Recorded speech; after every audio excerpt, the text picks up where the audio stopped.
À Cape Town, au Salon international Indaba Mining 2026, sous le thème « Plus fort ensemble, le progrès par le partenariat », la délégation des lignes maritimes congolaises a porté un message stratégique à l'attention des grandes entreprises minières internationales. Conduite par le président du conseil d'administration, Lambert Mende Omalanga, et le directeur général ad intérim, Gisèle Mbouansem-Byung, la mission avait pour objectif de présenter aux opérateurs du secteur une disposition majeure du cadre légal de la République démocratique du Congo. Au cœur des échanges, le monopole conféré à l'île maritime congolaise pour le transport maritime et multimodal de produits stratégiques, notamment des minerais. Pour le PCL Lambert Mende, cette participation constituait avant tout un exercice de pédagogie et de clarification auprès des investisseurs et partenaires internationaux. Le gouvernement congolais entend récupérer de son commerce extérieur par la voie maritime de la valeur. On ne peut pas considérer un pays qui produit autant, et dans les mines et dans les autres domaines, que des armateurs étrangers puissent s'accaparer de tout ce qui peut être produit dans le commerce extérieur par voie maritime à partir de la RDC ou en provenance de l'étranger vers la RDC. C'est ainsi que le gouvernement, qui est notre actionnaire unique, nous a recommandé, nous a donné injonction de remettre en place cet armement d'État qu'est la RDC, parce que Ligne maritime congolaise est une société commerciale bien sûr, mais avec un actionnaire unique qui est l'État congolais. Notre voyage ici, Madame la directrice générale et moi-même, a pour objectif d'informer l'industrie minière de cet effort de reconstruction de nos capacités navales et de leur dire qu'il n'y aura plus d'échappatoire maintenant.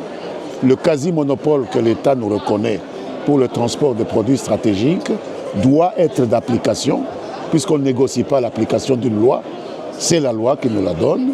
Et donc nous allons faire en sorte qu'ils soient convaincus qu'une partie importante de la production minière, qu'elle soit brute, qu'elle soit travaillée, puisse utiliser l'armement d'État. De son côté, le directeur général ad intérim s'est voulu rassurante quant à la mise en œuvre opérationnelle de cette ambition. Elle a annoncé que cette discussion engagée avec des partenaires techniques et plusieurs chantiers navals internationaux sont en voie de finalisation, ouvrant ainsi la perspective de l'acquisition prochaine de navires en propre. Nous sommes déjà en train d'acquérir les navires.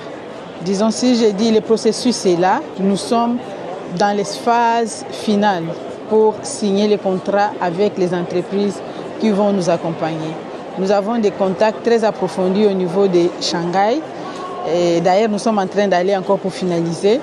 Nous venons de Dubaï, comme l'a dit l'honorable président, avec des contacts très approfondis. Nous n'avons plus les personnels navigants, mais nous allons d'abord travailler avec les équipes externes. Les équipes techniques qui ne viendront pas de la RDC, mais qui nous seront données par les fabricants.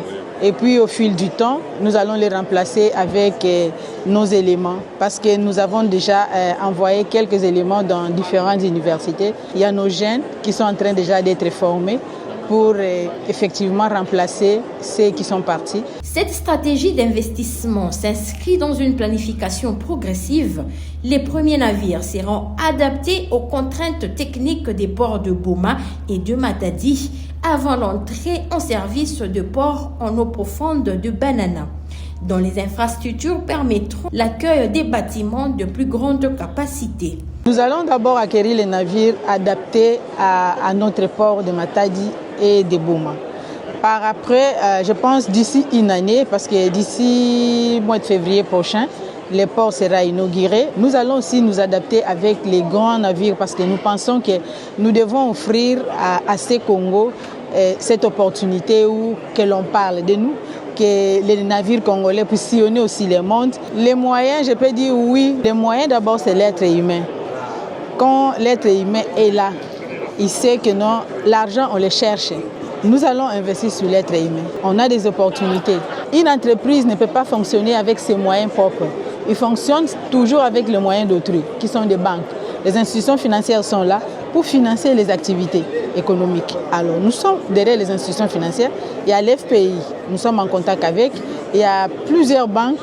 La relance stratégique de l'armement national passe également par une participation active aux organisations maritimes régionales et internationales, a rappelé le DG ad intérim. Effectivement, nous sommes dans plusieurs organisations, que ce soit le Maroc, donc nous payons nos droits et nous participons dans les réunions malgré qu'on n'a pas encore l'outil.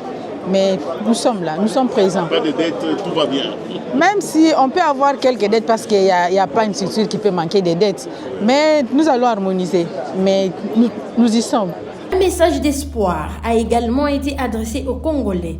Très bientôt, l'armement national renaîtra de ses cendres et reviendra un symbole de fierté nationale, a affirmé Gisèle Mboissem-Byung. Le message que moi je peux adresser à la population congolaise, c'est le message d'espoir.